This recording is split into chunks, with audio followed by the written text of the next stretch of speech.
Film की शुरुआत होती है घने जंगल को दिखाने से, जहाँ पर गांव के कुछ लोग एक रिचुअल जादू की तैयारी कर रहे थे। ये टाइम 15 साल पहले का है, जहाँ पर ये लोग एक खतरनाक ताकत को खुश करने के लिए रिचुअल कर रहे हैं, क्योंकि वो ताकत, वो डीमन इनके गांव को मिटाना चाहती है। तभी वो ताकत चिल्लाने लगी। उसकी आवाज ऐसी थी जैसे कोई भेड़िया रो रहा हो। और फिर तभी रिचुअल करने वाले आदमी की तबीयत खराब हुई और वो नीचे गिर गया। हैरत मौके पर ही उसकी मौत हो गई। ये देखकर बाकी गाँव वाले काफी डर गए और यहाँ से भागने लगते हैं। दो आदमी जब नदी के पास गए तो वहाँ एक आदमी बैठा था। अब जैसे उसने पीछे मुड़ के देखा तो उसका चेहरा काफी अजीब डरावना था, जो देखते ही देखते भेड़िए जैसा बन जाता है। अब तभी यहाँ जोरदार चीख की आवाज आई और ये सीन यहाँ से शिफ्ट होकर आ जाता है एक होटल पर। असल में ये सारी कहानी वहाँ बैठा एक अंधा आदमी सुना रहा था, जिसे सुनकर एक बच्ची डर के रोने लगती है। ये देखकर होटल का वेटर अंधे आदमी को थप्पड़ मारकर डांट लगाता है कि पागल इंसान, इतनी रात को बच्चे को मत डराओ, बंद करो अपनी ये कहानी। जिस पर अंधा कहता है ये कहानी नहीं सच है। बाहर बारिश तेज हो रही थी, जिस वजह से एक ड्रामा ग्रुप के लोग इस होटल में रुकी थी, वो बच्ची और उसकी मॉम भी। अब तभी यहाँ इंस्पेक्टर और कुछ पुलिस ऑफिसर्स आते हैं, क्योंकि उन्होंने जंगल से एक खतरनाक कातिल को गिरफ्तार कर लिया था, जिसे भी वो अपने साथ लाए थे। इंस्पेक्टर सबको कहते हैं कि जब तक इस कातिल को इस होटल में रखा जाएगा, यहाँ से कोई भी बाहर नहीं जाएगा। एक आदमी दूसरे को बताता है कि मैंने सुना है ये कातिल बहुत खतरनाक आदमी है, जादू भी करता है। अब इंस्पेक्टर और कांस्टेबल के अलावा बाकी सारे ऑफिसर्स होटल के बाहर चले जाते हैं सिक्योरिटी के लिए। इंस्पेक्टर सबको कहता है कि कातिल की मदद करने की कोशिश की तो इसके समेत तुम सबको भी उड़ा दूंगा। जो सुनकर सारे लोग घबरा गए कि बारिश से बचने की वजह से ये हम कहाँ फंस गए। अभी होटल बिल्कुल वैसी जगह पर था जैसी कहानी अंधा सुना रहा था, यानी झील के पास, और झील के उस पार गाँव था। उसकी बात को नजरअंदाज करके ड्रामा ग्रुप के लोग बताते हैं कि हम उसी गाँव में ड्रामा बनाने आए हैं। तब ड्रामा ग्रुप का हेड कहता है कि अंधे की बात काफी हद तक ठीक भी है। वो कोई इंसान भेड़िया नहीं बना था, लेकिन एक आदमी रहा करता था जिसका नाम चैंग था। उसने एक औरत से शादी की थी जो चुड़ैल थी।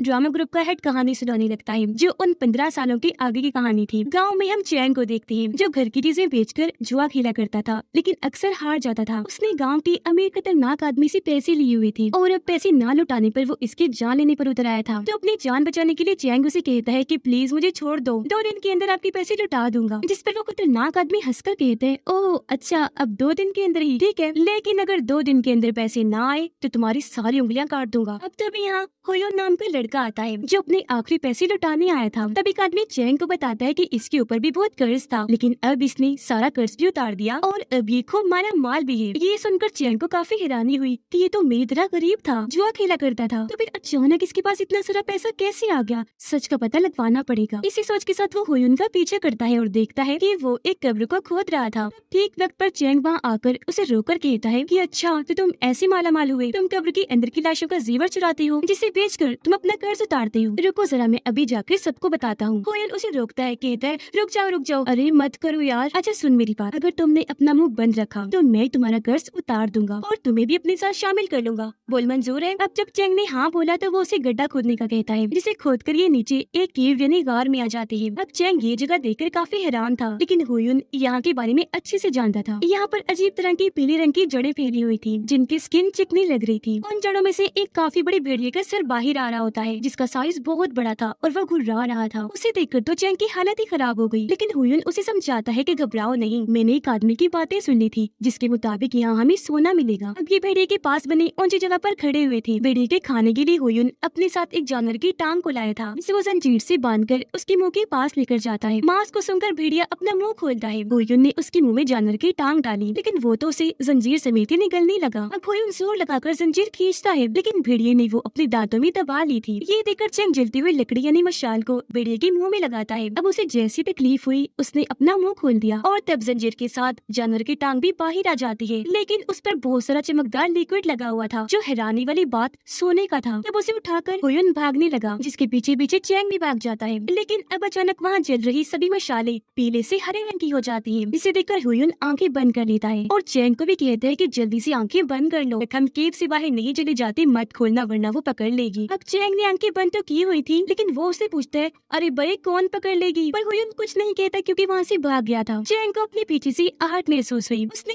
पीछे मुड़ के देखा, उसे हाथ लगाया तो पता चला कि ये तो एक लड़की की कमर है। इसलिए चैंग ने अपनी आंखें खोली, जहाँ उसके सामने खूबसूरत लड़की थी। लेकिन अगले ही पल उसका चेहरा बदला और वो बन जाती है भेड़नी। अब पलक झपकते ही चैंग खुद को एक महल में पाता है, जहाँ पर बहुत सारे मास्टर्स बैठे हुए थे, जिनके भी चेहरे भेड़िए जैसे थे। उनमें से एक कहता है कि सालों से हम सुकून की नींद सो रहे थे, लेकिन इसने आकर हमारा सुकून बर्बाद कर दिया। इजाजत दीजिए, हम इसे मार देते हैं। जिस पर राजा मान जाते हैं, लेकिन यहाँ चैंग उनके सामने हाथ जोड़कर अपनी जान की भीख मांगता है कि प्लीज मुझे छोड़ दो, गलती हो गई। जिस पर मास्टर कहता है ठीक है, अगर जान प्यारी है तो तुम्हें हमारे खानदान की एक भेड़नी से शादी करनी पड़ेगी। अब बचने का चैंग के पास और कोई रास्ता नहीं था, इसलिए वो मान जाता है और उस भेड़नी से शादी करके उसे अपने गाँव लेकर आ गया। लेकिन यहाँ उसके चेहरे पर उदासी छाई हुई थी। उस वक्त वहाँ ड्रामा ग्रुप का हेड भी मौजूद था, जो होटल में बैठकर सबको कहानी सुना रहा था। वो कहता है कि बाद में पता चला वो भेड़नी एक चुड़ैल थी, जिससे चैंग ने शादी की थी। अब ये सुनकर अंधा खुश हो जाता है कि चलो मेरी कहानी कुछ तो सच निकली और यहाँ ड्रामा ग्रुप के हेड की कहानी पूरी हुई। अब वो कातिल बड़बड़ाने लगता है, कहता है कि अंधे और ड्रामा ग्रुप के हेड ने तो अपनी कहानी सुना ली, अब मेरी बारी है। मेरी कहानी से ही तुम शायद सच्चाई का पता लगवा सकते हो। जो कहकर वो कहानी सुनाने लगा। 15 साल पहले एक मिनिस्टर अपने मास्टर के साथ उसी भेड़िए गाँव की तरफ जा रही थी, लेकिन जब भी वहाँ पहुँची तो गाँव में कोई भी नहीं था। वहाँ रहने की अब सिर्फ दो ही जगह बची थी, एक होटल और एक छोटा सा घर। ये लोग अब होटल के अंदर जाने लगे, लेकिन तभी मास्टर को यहाँ किसी बुरी ताकत के होने का एहसास हुआ और वो वहाँ बंधी हुई भेड़ बकरियों को बड़े गौर से देखने लगते हैं। फिर जब ये अंदर आए तो वहाँ कुछ लोग बैठे हुए थे जो इनका वेलकम करते हैं। तभी होटल का मालिक इन लोगों के लिए पूरा बकरा पका कर लाया और ये और कोई नहीं बल्कि चैंग था। लेकिन इसका चेहरा आम लोगों की तरह नहीं था, बल्कि पीला पड़ा हुआ था। अब एक बूढ़ा आदमी कहता है कि हम इतने बड़े बकरे के पैसे नहीं दे पाएंगे। जिस पर चैंग कहता है कि उतने पैसे मांग भी कौन रहा है, आप बस पकाने के पैसे दे दे मुझे और मैं आपसे कुछ नहीं मांग रहा हूँ। जो सुनकर सभी काफी खुश हो गई कि मजे से खाएंगे बकरा, वो भी कम पैसों में। अब चैंग इन्हें यहाँ खास किस्म का दूध भी पीने को देता है। मास्टर पूछते हैं कि गाँव वाले नजर नहीं आ रहे, कहाँ गए सब लोग। जिस पर चैंग बताता है वो दरअसल हमारे गाँव में खतरनाक बीमारी आ गई थी, तो सब लोग गाँव को छोड़कर दूर कहीं जाकर रहने लगे। अब यहाँ सिर्फ मैं, मेरी वाइफ और बेटा रहते हैं, वजह से बकरा खाने लगे। लेकिन यहाँ मास्टर न खुद खाने को हाथ लगाते हैं और न ही अपने मिनिस्टर को खाने देते हैं, बल्कि दोनों उठकर बाहर आ गए। यह मिनिस्टर उनसे पूछता है कि मास्टर जी, जोरों की भूख लगी हुई है, आप मुझे खाना खाने क्यों नहीं दे रहे भाई। मास्टर जवाब देते हैं कि तुम अपना चेहरे वाला कवर पहन के अंदर और आसपास देख लो, सब पता चल जाएगा। तब मिनिस्टर खिड़की से अंदर देखता है तो सब नॉर्मल ही लग रहा था, यानी सब लोग बकरा खा रही थी। लेकिन जब उसने कवर पहन के देखा तो असलियत को देखकर उसके होश उड़ गए। दरअसल वो लोग जो खा रही थी वो बकरा नहीं बल्कि इंसान का गोश्त है। वो फिर कवर से बाहर देखता है जहाँ भेड़ बकरियां बंधी हुई थी, लेकिन हैरत, वो भी भेड़ बकरियां नहीं बल्कि इंसान थे, जिन्हें भेड़ बकरियों की तरह यहाँ पर बांधा हुआ था। मास्टर उसे बताते हैं कि यहाँ खतरनाक ताकत है जिनसे हमें इस गाँव और इसके लोगों को बचाना है। ये कहकर मास्टर कुछ मंत्र पढ़ के एक तलवार पर फूंक मारते हैं और उसे वो मिनिस्टर को दे देते हैं, ये कहकर कि यहाँ जो खतरा है वो एक डीमन है जो इंसानों का गोश्त खाता है, क्योंकि उससे ही वो ताकतवर बनता है और आज हम उसका खात्मा कर देंगे। मास्टर की बात जैसे पूरी हुई, मिनिस्टर को अपने पीछे आहट महसूस हुई, इसलिए उसने झट से तलवार ली और उसे मारने की कोशिश की। लेकिन फिर एकदम वो रुक गया, क्योंकि वो एक पुलिस ऑफिसर था जो अंदर बैठकर खाना खा रहा था। मास्टर कहते हैं कि इसने होटल का वो खास किस्म का दूध नहीं पिया होगा। सुनकर ऑफिसर काफी चौंक गया कि आपको कैसे पता चला। तो मास्टर उसे भी चेहरे वाला कवर पहनाकर सच्चाई दिखाते हैं। जी हाँ, गाँव के लोग आम आंख से तो भेड़ ही लग रही थी, लेकिन असल में इंसान है जिन्हें टांग से पकड़कर चैंग खींचकर अपने साथ ले जा रहा था। मास्टर बताते हैं कि चैंग असली डीमन नहीं है,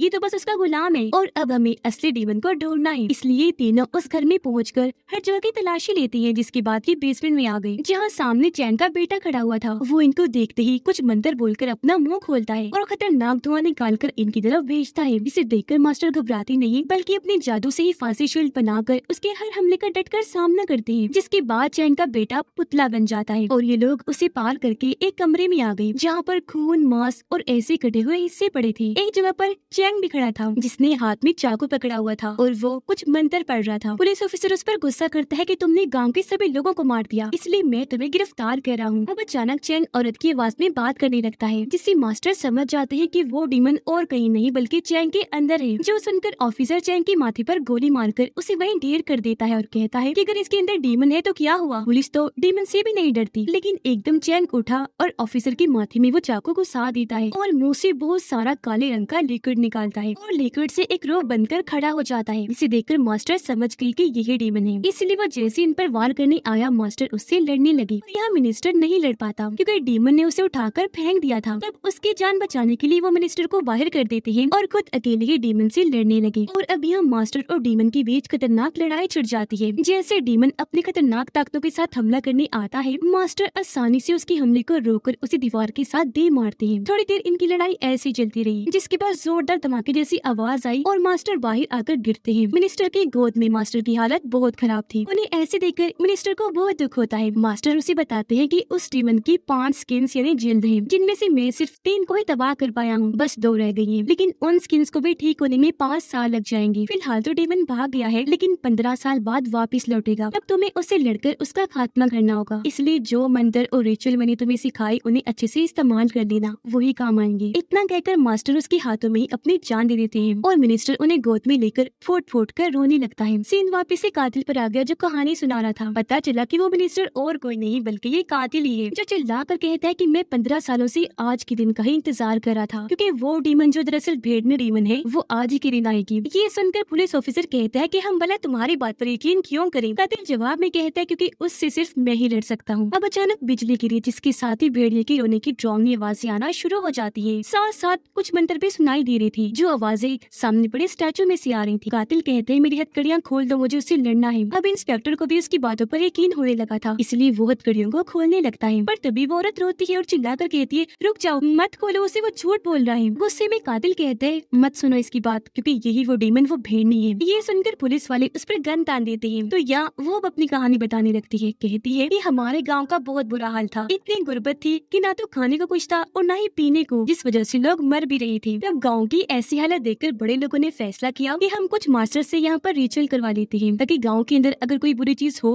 तो वो भाग जाए और यहाँ के हालात अच्छे हो जाएं। उन मास्टर्स में से एक ये कातिल था, और जिस चैंग की बात कर रहा है वो हमारे ही गाँव का था। लेकिन न तो वो गरीब था और न ही जवारी, ये कोई बुरा इंसान, बल्कि वो तो बहुत ही अच्छे दिल का इंसान था। उसने गाँव के सभी लोगों की मदद की, भुखमरी की हालत में लोगों को खाने के लिए अनाज दिया। मैं उसे अच्छा इसलिए कह रही हूँ क्योंकि उसने मेरी भी मदद की थी। एक दिन जब वो अनाज बांट रहा था तो हुयुन रोता हुआ उसके पास आया, कहने लगा कि प्लीज मेरी मदद करो, मेरी माँ बीमार है, उनके इलाज के लिए मुझे पैसे चाहिए। ये सुनकर चैंग के भाई ने कहा भाई इसे अनाज दे दो, लेकिन 1 रुपया भी मत देना, आपको नहीं पता ये 1 नंबर का जवारी इंसान है। इस पर चैंग कहते हैं नहीं मेरे भाई, भला माँ के नाम पर झूठ कौन बोल सकता है। जो कहकर उसने बहुत सारे पैसे हुयुन को दे दिए। औरत रोते हुए कहती है कि वो तो सबके साथ इतना अच्छा था, लेकिन ये कातिल तो बहुत बुरा मास्टर था, इसने चैंग के साथ अच्छा नहीं किया। अब ये सुनकर वहाँ बैठे सारे लोग सोच में पड़ जाते हैं कि इनमें से कौन सच कह रहा है और कौन झूठ, हमें किसकी बात का यकीन करना चाहिए। अब तभी बाहर से भेड़िए की आवाज है, जिसके साथ ही गाने की आवाज भी आने लगती है। इंस्पेक्टर जल्दी से बाहर आया और अपने लोगों से पूछता है तो में से किसी ने गाना गाया। इस पर वो कहते हैं नहीं। तो अब इंस्पेक्टर को डर महसूस होने लगा, इसलिए वो औरत पर गन तान कर कहती है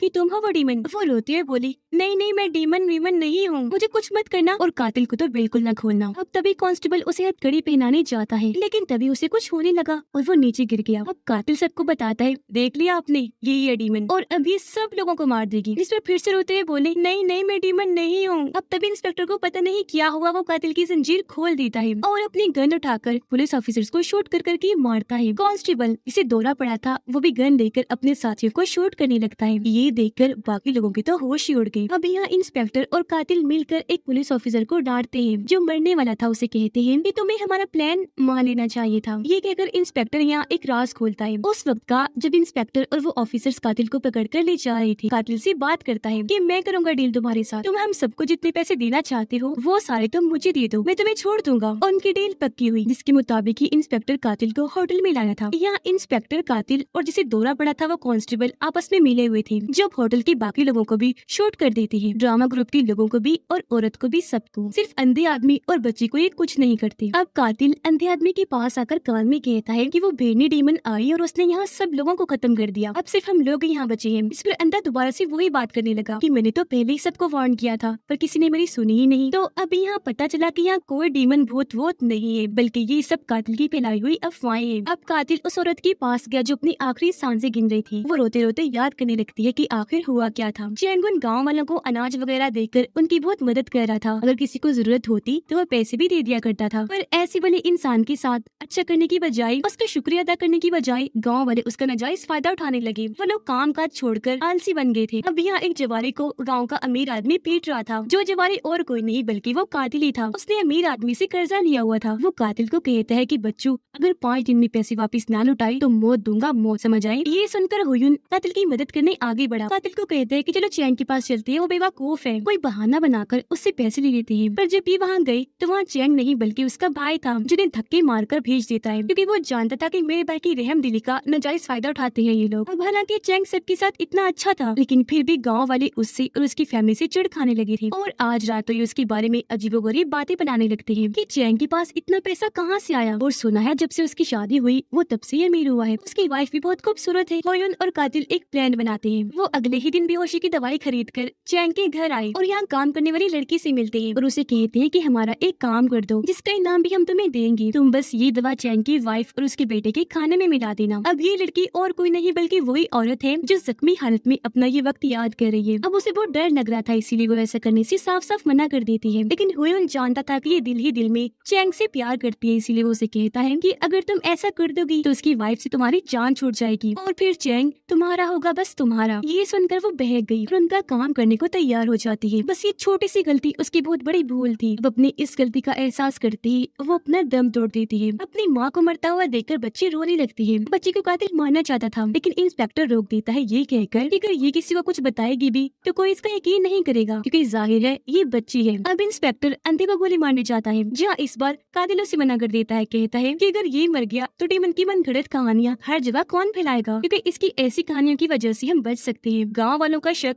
हम पर नहीं जाएगा बल्कि कहानी वाले डीमन भेड़नी पर जाएगा, वरना ऐसे तो हम फंस जाएंगे। इतनी ही देर में कश्ती भी आ गई इन्हें लेने के लिए। कश्ती में बैठकर जब ये लोग जा रही थी तो इंस्पेक्टर कातिल से पूछता है कि 15 साल पहले तुमने इतना बड़ा काम किया, तो ये बताओ कि तुमने चैंग की वाइफ और उसके बच्चे के साथ क्या किया था। तब कातिल आगे की बात बताता है कि उसकी वाइफ और बच्चे को बेहोश करने के बाद हमने उन्हें अगवा किया और उन्हें अपने साथ जंगल में ले गए। हम इन दोनों को वापस लौटाने के बदले चैंग से भारी कीमत मांगना चाहते थे और यही हमारा प्लान था। लेकिन रास्ते में हुयून उसकी वाइफ के साथ गलत करने की कोशिश करने लगा, पर ठीक वक्त पर उसकी वाइफ को होश आ गई। उसने हुयून को जोरदार टांग मारी और अपने बच्चे को लेकर वो यहाँ से भागने लगी। तब हुयून भी उनका पीछा करने लगा। उधर जब चैंग को पता चला कि मेरी वाइफ और बच्चा लापता है तो उसे लगा कि शायद शिकारियों का ग्रुप उन्हें उठाकर ले गया है, इसलिए वो बेचारा घर घर जाकर लोगों से मदद मांगने लगा। उनसे मिन्नतें करता है कि प्लीज मेरे साथ चलो और मेरी वाइफ और बच्चे को बचा लो, लेकिन कोई भी उसके साथ चलने को तैयार नहीं था। ये देखकर उसका भाई गुस्से में कहता है कि किन बुजुर्ग लोगों से मदद मांग रहे हो, चलो हम खुद ही चलते हैं। पर यहाँ 4-5 अच्छे लोग थे जिनकी मदद को तैयार हुई और अब ये सब जंगल की तरफ चले जाते हैं और अलग अलग होकर चैंग की वाइफ और बेटे को ढूंढने लगे। उधर वो दोनों भागते भागते गिर जाते हैं। तब हुयून आकर उसकी वाइफ का गला पकड़कर मारने की कोशिश करता है। कातिल हुयून को वो समझाता है कि प्लीज उसे मत मारना, हमें सिर्फ पैसों से मतलब है, लेकिन वो रुकता नहीं, उसका गला घोंटता रहता है। चैंग की वाइफ चिल्लाती है, जो आवाज चैंग के भाई ने सुन ली थी, इसलिए वो जल्दी से यहाँ आकर हुयून को पीटने लगा। लेकिन यहाँ वो दोनों ही मिलकर चैंग के भाई को पीट के रख देती है, जिसपे चैंग की वाइफ भी मारी जाती है और इसी के साथ वहाँ से भेड़िए की आवाज आना शुरू हो जाती है। इस वक्त जंगल में गाँव के लोग रिचुअल कर रहे थे और ये शुरुआत वाला सीन है जहाँ भेड़िए की आवाज सुनकर ये लोग डर की वजह से भागने लगे। अब इनमें से 2 लोग कातिल और हुयून को देख लेते हैं कि इन्होंने चैंग की वाइफ का भी खून कर दिया है और चैंग के भाई को भी काफी बुरी तरह मारा है। दोनों भी काफी डर गए, हाथ ऊपर करके वहीं खड़े हो जाते हैं। तभी यहाँ शिकारियों का ग्रुप भी आ गया, जिनका सरदार हुयून के सर पर गन रख देता है। अब यहाँ हुयून उसे भी कहता है कि हमारे साथ एक डील कर लो, तुम चैंग को कुछ मत बताना, लेकिन हम उससे बहुत सारे पैसे मांगेंगे। अब यहाँ सरदार जानता था कि चैंग बहुत रहमदिल इंसान है, बहुत अच्छा है, इसलिए वो उसका साथ देने से मना कर देता है। अब तभी चैंग का बेटा हुयून की बाजू पर काट लेता है। हुयून बच्चे को उठाकर दूर फेंक के मारता है, जिससे बच्चे की भी मौत हो जाती है। अब ये देखकर चैंग का भाई आग बबूला हो गया, इसलिए वो हुयून को लेकर नीचे खाई में कूद जाता है और अब सिर्फ कातिल ही जिंदा बचा था। वो सरदार को कहता है कि अब मुझे चैंग जिंदा नहीं छोड़ेगा, इसलिए मुझे अपने ग्रुप में शामिल कर लो। लेकिन सरदार उसे बुज़दिल कहकर वहाँ से जाने लगता है। तब कातिल उसकी गन छीनकर एक आदमी को शूट कर देता है और कहता है, क्या कहा बुज़दिल, देख लिया ना, मैं बुज़दिल नहीं हूँ। लेकिन सरदार उसे नजरअंदाज करके अपने ग्रुप को लेकर वहाँ से चला जाता है। अब रिचुअल वाले दोनों आदमियों में से एक ही बचा था, इसलिए कातिल उसे पकड़ लेता है और कहता है कि तुम गाँव वालों को कहोगी कि चैंग की वाइफ, उसके बेटे और भाई को डीमन भेड़नी ने मारा है। अगर मेरा नाम लिया ना तो तुम्हारी फैमिली को खत्म कर दूंगा। और अब ये बात सामने है कि इसी आदमी ने ही हर जगह ये अफवाह फैलाई थी कि भेड़ने डीमन नहीं सबको मारा है। उसी की कहानी को अंधा आदमी हर किसी को बताया करता था और अब कातिल शिकारियों के सरदार को भी मार देता है और उसकी जगह खुद सरदार बन जाता है। यहाँ कातिल की बात पूरी हुई। सारी बात सुनकर इंस्पेक्टर उसकी तारीफ करता है कि वाह भाई वाह, प्लान हो तो ऐसा। इस पर कातिल कहता है, फिर भी मेरा प्लान फेल हो सकता था, अफवाह झूठी साबित हो सकती थी, लेकिन ये जो आपके कांस्टेबल ने नकली भेड़नी बनकर जो एक्टिंग की, क्या बात है। इसने पहले आवाज निकाली, फिर गाना गाया। सच में दाद देनी पड़ेगी इसकी एक्टिंग को। जो सुनकर कांस्टेबल हैरत से पूछता है किसने, मैंने तो ऐसा कुछ नहीं किया। अब ये सुनकर इंस्पेक्टर और कातिल दोनों हैरान रह जाते हैं कि अगर इसने नहीं तो फिर गाना किसने गाया था। वो ये सोच रहे थे कि तभी गाने की दोबारा से आवाज आने लगती है, और वो भी कहीं दूर से नहीं बल्कि इसी कश्ती में से आ रही थी। अभी जो वहाँ खड़े लड़के को देखते हैं जिसने टोपी पहनी हुई थी, वो अपनी टोपी हटाता है, जो और कोई नहीं बल्कि चैन का भाई था। जी हाँ, वो खाई में गिरा तो था लेकिन मरा नहीं था, बच गया था, जो 15 सालों से कातिल को ढूंढ रहा था, और आज वो इसके हाथ लग ही गया। होटल के बाहर भी डरावना गाना यही गा रहा था। उसने इस कश्ती में बॉम्ब लगाया हुआ था, जिनको फोड़ते ही वो पानी में कूद जाता है। कश्ती में बहुत बड़ा धमाका हुआ और वो तीनों बहुत बुरी मौत मारे जाते हैं। अगले सीन में हम चैन के भाई को अपने गाँव में देखते हैं। चैन के भाई को एक लड़की अपनी तरफ खींच लेती है। तो इस कहानी की तरह अफवाहों पर यकीन करने से बचे, और इसी के साथ ये कहानी इधर ही खत्म हो जाती है।